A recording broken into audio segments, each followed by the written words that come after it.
Hi hello नमस्कार, कैसे हैं आप सब लोग। उम्मीद करता हूँ बहुत अच्छे होंगे। हाँ, मगर इस वक्त देवी अहिल्या बिल्कुल भी अच्छा महसूस नहीं कर रही है। क्यों? एक तो उनके पति युवराज खंडेराव मीरमणि की गिरफ्त में है। दूसरा, उनकी सासू बाई से उनकी दूरियां बढ़ती जा रही हैं, और बल्कि अब तो दूरियां इस कदर बढ़ गई हैं कि दूरियां जो हैं, रिश्तों की दूरियां खाई में तब्दील हो गई हैं। जी हाँ, देखिए। और ये वो दूरी है, ये वो खाई है जो अब बहुत वक्त लेगी भरने में। और मतलब एक तरीके से जख्म महसूस कर रही हैं। ऐसा दर्द हुआ है देवी अहिल्या की सासूबाई को। जितना दर्द युवराज खंडेराव के गिरफ्त में आने से हुआ है, उतना ही दर्द देवी अहिल्या की दूरी से इस वक्त महसूस कर रही है गौतमाबाई सरकार।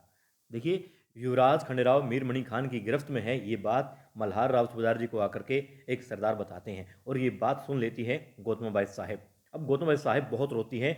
युवराज के बाबा साहेब कहते हैं, हम भी एक पिता हैं, तुम माता हो तो, मगर हम राजा भी हैं, और तुम पटरानी हो मालवा की, तो संभालो अपने आप को। तब वो कहती हैं, मैं कोई रानी नहीं हूँ, कोई पटरानी नहीं हूँ, मैं तो सिर्फ और सिर्फ अपने बच्चे की माँ हूँ, और माँ का दर्द ही समझ सकती हूँ, अपने बेटे के लिए ही सोचती हूँ, तो मुझे मेरा बेटा ला दो।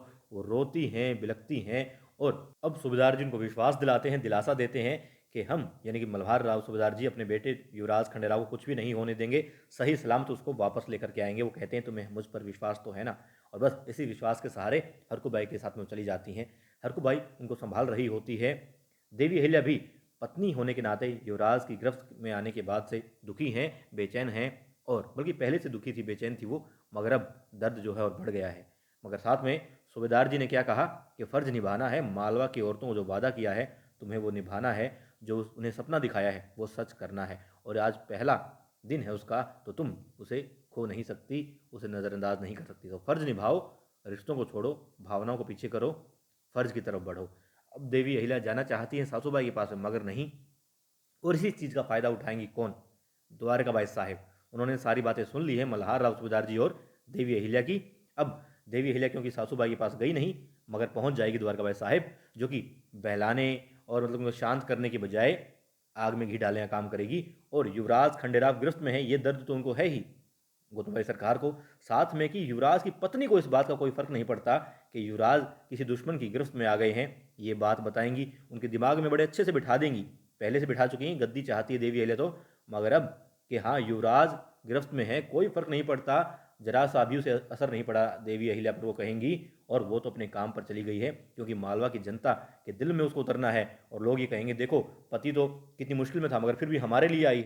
तो जनता का महत्व ज़्यादा है परिवार की बजाय देवी अहिल्या की नज़रों में। ये बात द्वारकाबाई साहिब बड़े अच्छे से बिठा देगी दिलो जहन में देवी अहिल्या की सासूबाई गौतमबाई सरकार के। और गौतमबाई सरकार, अब इतनी दूरियां पैदा हो जाएंगी दोनों में कि संभले नहीं संभलेगा ये मसला। मल्हार राव सूबेदार जी को भी बीच में आना पड़ेगा, युवराज खंडेराव को भी काम करना पड़ेगा, दोनों सासू और बहू के रिश्तों को अच्छा बनाने के लिए। मगर देवी अहिल्या अब लाख कोशिशें कर ले, अब बहुत वक्त लगेगा जब ये खाई भरेगी। असल में खाई भरा नहीं करती, और रिश्तों में जब दरार पड़ जाए तो वो जल्दी से मिटा नहीं करती। वो कहते ना, एक धागा विश्वास का।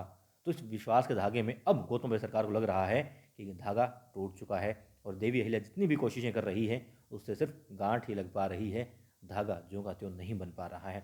तो आपको क्या लगता है, कितना वक्त लगेगा, और क्या क्या और मुसीबतें सहनी पड़ेंगी देवी अहिल्या को? क्योंकि अब देवी अहिल्या, जहाँ द्वारकाबाई साहेब तो दुश्मन थी ही, अब गौतम सरकार भी एक तरीके से उनकी दुश्मन बन जाएगी, क्योंकि उन्हें लगेगा कि देवी अहिल्या अपने बेटे, उनके बेटे युवराज खंडेराव की दुश्मन ही है एक तरीके से, जब परवाह नहीं करती तो।